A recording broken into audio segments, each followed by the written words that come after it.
Good morning! Sa mga naghihintay na matapos ang aming dream house, finally, eto na nga! Ngayong araw ay ito-turn over na sa amin itong bahay. Kaya naman ngayong araw din, gusto na naming matulog kaagad dito. Sobrang excited namin sa araw na to dahil officially, natapos na nga ang aming dream house. Pero hindi pa to yung house tour vlog ha. Tsaka ko na kayo ililibot ng detail. Nauna nga kaming dumating dito ni Kevin. Nagdala lang kami ng konting gamit namin. At sa susunod na nga lang kami maghahakot. Kasunod namin ay dumating na rin ang family ni Kevin. Si Tita Lydia, ang papa ni Kevin, si Emily tsaka si Manang Sally. Dala-dala nila tong mga pagkain. Pagsasaluhan namin to mamaya kasamang architect at mga engineers namin. Mamaya ay parating na rin sila. Sa totoo lang, katapusan pa ng August natapos tong bahay. Pero sa sobrang busy at lagi kaming umaalis, hindi pa kami nakabalik kaagad dito. Kaya tuloy na move yung turnover ng bahay. At habang wala kami, unti-unti na rin na-deliver yung ilan sa mga appliances dito sa bahay. Bumili na rin ako ng ilang mga kagamitan tapos pinadeliver ko dito. Kaya ang nangyari, yung bedroom dito sa first floor, naging storage room muna. Syempre, bagong bahay kaya na-excite ako. At kung ano-ano nga mga pinagbibili. Siya nga pala, nadatnan na rin namin dito kanina. Yung mga nagkakabit na mga appliances. Saktong-sakto kasi yung mga in-order ko sa hire. Tulad ng mga TV, tsaka washing machine. Dumating na rin kaninang umaga. Kaya naman agad ko na rin pina-install. May TV dito sa isang guest room. At syempre, sa master bedroom kung saan nga magiging kwarto namin. Grabe, habang tinitignan ko tong mga rooms, hindi man nga ganun kalakihan. Pero sobrang saya ko sa kinalabasan. Simple lang naman siya. Kaya naman tinodo ko talaga sa mga beds. Na-introduce ko na nga kung saan namin to binili. Pero marami pa rin nagtatanong. Kaya sige, gagawan ko na lang ng separate vlog about sa mga furniture. Ito naman yung view mula sa master bedroom. Ang ganda ng view, diba? Lalo na yan kapag dumating na yung jacuzzi. Diyan siya papwesto sa may harapan. Pagkatapos may ilagay ng mga TV sa mga kwarto. Dito naman ngayon sa may living room. 65 inches na Google TV nga pala yung kinuha ko sa hire. Saktong-sakto niyan mamayang gabi makakapag-movie trip na kami. Siya nga pala, ipapakilala ko sa inyo itong pusang inampon namin. Kada bumibisita kami noon dito sa bahay, lagi namin siyang nakikita. Tapos nung last na bisita namin, meron siyang napakalaking sugat dito sa may likod. Sabi mukha raw nga siyang tinaga. Buti na nga lang gumaling na. Sabi ng mga nagwo-work dito dati sa bahay, lagi nga daw siyang nandito. At mukhang wala naman daw nagmamay-ari sa kanya. Kasi sila nga din daw yung nagpapakain. Kaya heto, inampon na lang namin siya. Tapos pinangalanan ko siyang Pon. Inampon namin siya, kaya doon nang galing yung pangalan niya. So, meet Ponpon. Malapit na nga daw dumating sina Sir Jerry, yung architect namin, tsaka mga engineers. Binuksan ko na yung mga pinag-order kong basahan. Tsaka ako naglatag ng isa dito sa may main door. And hayan, parating na nga sila. May kasama nga pala silang mga dalawang apprentice, mga estudyante ng SLU. Actually, hindi nila alam na mag-vlog ako ngayon. Hinulat ko na lang sila pagdating. Mamaya ipapakilala ko sila sa inyo. Ang Team J Prime. May mga pipirmahan nga lang kaming mga documents. After nun, officially na namin matitirhan ang bahay namin. Sinimulan nga to ng January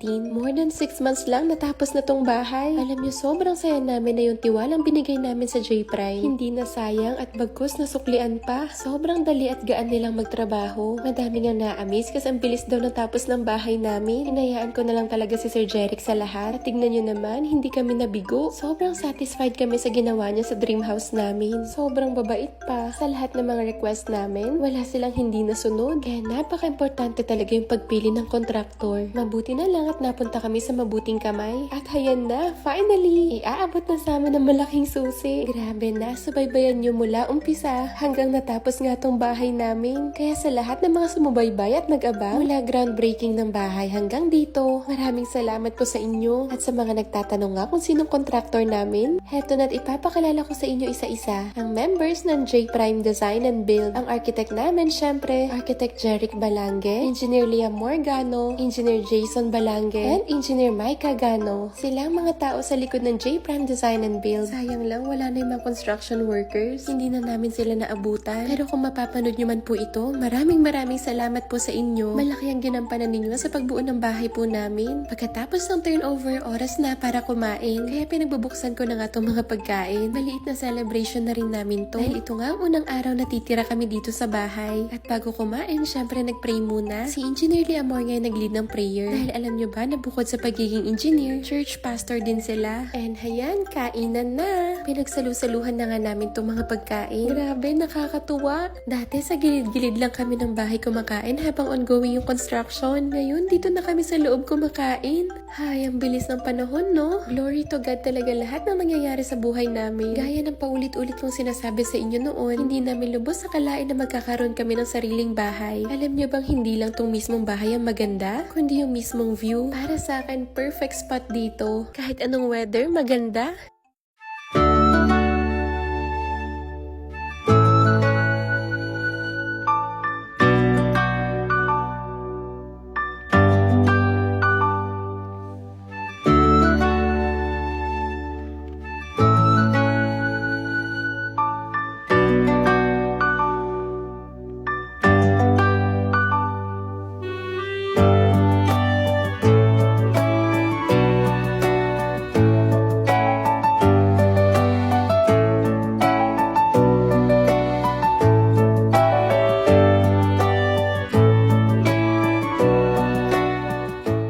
Matapos ang maraming kwentuhan, nagpaalam na rin ang family ni Kevin. Uuwi na rin sila bago pa umulan, kaya hinatid na namin sila dito sa taas. Sa Baguio lang din naman sila at hindi naman kalayuan. Excited na rin kami sa housewarming dahil both families namin dadalhin namin dito sa bahay. Sunod na rin naman nagpaalam ang J-Prime. Hindi pa itong huli naming pagkikita dahil makikita pa namin sila sa wedding namin. And this time, kaming dalawa na lang ni Kevin. Syempre, una namin ginawa magligpit. Nagsinop muna kami dito sa may kusina. Napakarami pa naming liligpitin. Naku, paano pa kaya kapag naghakot na kami ng mga gamit? Tinabi ko na rin itong mga leftovers. Sayang naman, pwede pa namin itong makain bukas. Kaya itatabi ko muna sa ref. Pagkatapos namin magligpit, nagtanggal naman ako ng mga plastic sa mga appliances. Sobrang satisfying pala nito. Bago lahat ng mga kagamitan, hindi pa dumarating yung mga pinagbibili kong mga palamuti dito sa bahay. Pero nadala namin yung aming portrait. Syempre, gusto rin namin magkaroon ng ganito sa bahay namin. Litrato nga namin tong dalawa. Nagpagawa pa lang ako ng isa para malaman ko muna yung quality. Hindi nga namin mawari kung saan namin ilalagay. Dito ba dapat sa living room? Kailangan ba tatlo? Para tabi-tabing ganyan? Or dapat hindi dito sa living room yung picture namin? Parang nakakahiya naman yata. Siguro dito na lang sa may hagdan. So lahat talaga pinasubo ko kay Kevin. Dito kaya sa gitna? Kaya lang parang maliit. Dito kaya sa side ng hagdan? Kumbaga parang tatlong pictures tapos sunod-sunod na ganito.